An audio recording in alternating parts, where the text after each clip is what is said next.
Okay, greetings. I'm here with Jennifer, again, my office manager. We have 5 new muscles for session 2.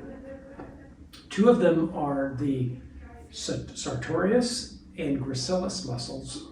These are muscles that are involved in knee stabilization, specifically medial knee stabilization. They're also involved in the coordination between knee function and the pelvis on the same side. These muscles are somewhat unique because they're related to the adrenal glands on an organ gland muscle relationship basis. They're also related to pelvic problems and knee problems. So we're going to learn those 2 muscles and tie it in with the adrenal protocol, the adrenal diagnostic protocol and treatment protocol, which is also in session 2. The other 3 muscles are the rectus abdominis, the rhomboid muscles, and the I just forgot the iliacus, which ties in with the psoas. I'm going to have Jennifer lay on her back with your head here. This isn't much of a pillow, but it'll kind of give you a little support. Now, the sartorius muscle originates at the anterior iliac crest on the pelvis. It courses down and inserts into the pes anserine, which is a region on the medial tibia, below the knee joint. So it crosses both the hip and the knee joint. When the muscle contracts, what it does is it externally rotates and flexes the knee and flexes the femur a little bit. So it's involved whenever we lift the knee in flexion, or we bring the leg across in adduction, any combination of movements like that. So the way that we test it is we bring the leg into what we call figure 4, which we would use for testing, for example, hip joint function, integrity. And a lot of times when I'm working with a patient, I'll actually, as I go in to test the sartorius, I'm also kind of checking their hip first, especially if I don't know the patient's history very well, or I haven't really worked on it very many times. So I'll go ahead and I'll just check the hip. Now, if you find problems there, then that's going to really affect how you approach testing the muscle. So we bring the knee into flexion, bring the femur into external rotation and abduction. I'm going to put my hand underneath her ankle, try to get a nice broad contact. The stabilizing hand is just above her knee joint on the lateral thigh, also a very broad contact. I'm going to ask you to hold that position. And as I try to take her out of that position, she holds. And she's really trying hard there. That one might need a little attention. Hold there. Yeah, so now go ahead and let it go. Now if that was weak, give me a little resistance there. Hold there. If that was weak, it would go, now let it go. It would go like that. So she's kind of strong, but it's a little hesitant. It's not too bad. We'll try the other one and see how it does.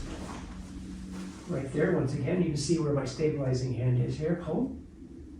That's pretty good. Both of them decent.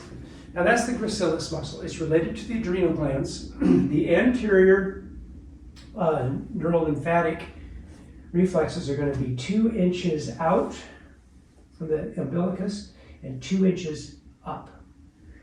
Now, a lot of times those points will be tender if they're active. The other points in the back are going to be right at the junction of the T12 ribs and L1 area, right in just where we think the kidneys are. Is that tender? It hurts. Hurts there? It was from raking leaves. Raking leaves, okay. Now moving on to the gracilis. Now the gracilis inserts in common with the sartorius at the pes anserine, but it originates on the lower rami of the pelvis. So it is an adductor. And the way we test it, we bring the opposite leg into abduction. We bring this, the muscle we're testing, we bring the hip into full internal rotation, about 45 degrees. Now my contact is just above the ankle. My vector is going to be straight back this way.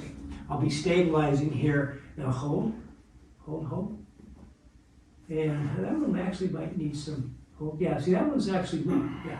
Now, if we let Jennifer keep her legs straight, hold it, it tests much stronger. But now she's engaging other adductors, and she's engaging her medial hamstring. So that one actually needs, now let's do the other side. Hold. See, that one's really good. So there could be any number of things that is causing that to be weak, but that's how we test it.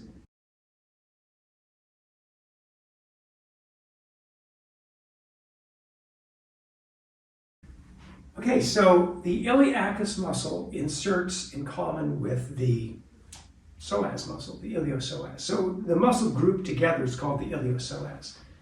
And the iliacus, the origin is the inside, pretty much the whole inside fossa of the innominate bone of the pelvis. And the insertion, of course, is in the lesser tuberosity of the hip, of the medial femur. So the way we test it now, with just as a review, psoas is 30 up, 30 out, full external rotation, hold there, and that's not too bad. Now with iliacus, it's just 30 up, external rotation, there's no 30 out. So we're right there in neutral, externally rotated this way, 30 degrees up, hold, and it tests fine too. Test the other side so you can see. External rotation, 30 degrees up, and hold, and that one's good too. Sometimes you can have a weak iliacus but a strong psoas, and if you don't test them both, you might be missing something. Now, I'm going to ask you to sit up on the end of the table, please. Now, there's different ways to test this. This is the rectus abdominalis muscle. And scoot back just a hair to make sure she's real stable. I always have the patient keep their knees together, bring their hands, keep their fingertips in so they're not therapy localizing anything, and bring your arms up like so. And a lot of times they'll be kind of trying to hold themselves in flexion. She's not, she's in a nice neutral position. You tip them about 15 degrees away from the side you're testing. So I'm going to test her left rectus abdominalis. I'm turning her to the right. My vectors of testing is going to be straight back. I'll try to span both of their knees with one hand to stabilize, trying to get a broad contact here. Hold. And that's not too bad. That could probably use some attention. Yeah, that one could use some attention. Yeah, and they'll give way pretty easy. What's interesting is the abdominal, the rectus muscle, now see that side's quite a bit, that's quite a bit better, she can get stability. So you can just see where there's asymmetry there. That muscle has a lot to do with trunk, with core strength. So that's a rectus abdominis. Now it's related to the small intestine, like the quads that we learned in session 1. Now, lastly, one of my favorite muscles, I'm going to have you face this way for me.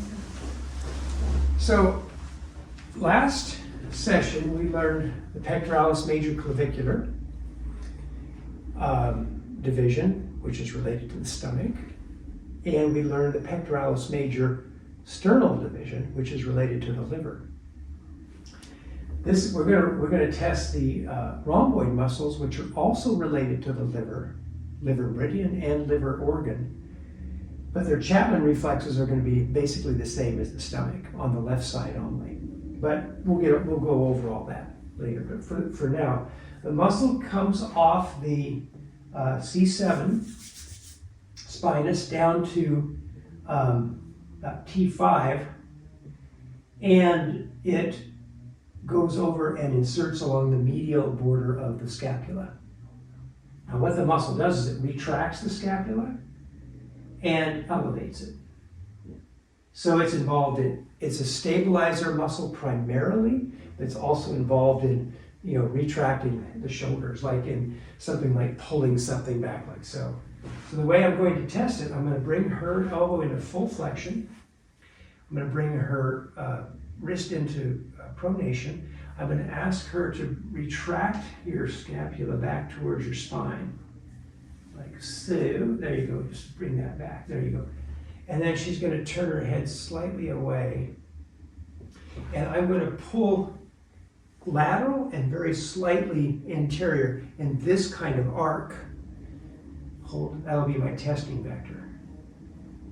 And hold, and that one's not too bad, not too bad. Now you can see a lot of times they'll kind of move their arm out of position to try to recruit. And that one's a little bit, that one could use some help. We picked a good time to test you because you've got some interesting weaknesses here. Hold there. Now hold. Now see, that was completely normal. Hold. What I'm looking for, yeah, I'm sorry if I have you through. What I'm looking for is I'm looking for this scapula to not move. So I'm not just, there might be a problem elsewhere in the shoulder that if I test that, it could cause it to give way. But that seems to be fine, and I'm looking for stability, and that she really locks up there nice, and that's that muscle there. That one's really good. We go back to this one again, this rhomboideus again, and hold. And see, that one's just kind of mushy. That probably needs. Now, take 2 fingers from your left hand. It's going to be the 6th intercostal space on the left, and it'll be kind of tender in there a lot of times. Hold there. Yeah, good, thanks. Hold there. And maybe a little better. Let's make sure she's right on that. Right there. And hold. Now that is a little better. Now, there's other things we could test. We could have you put your left hand over your forehead.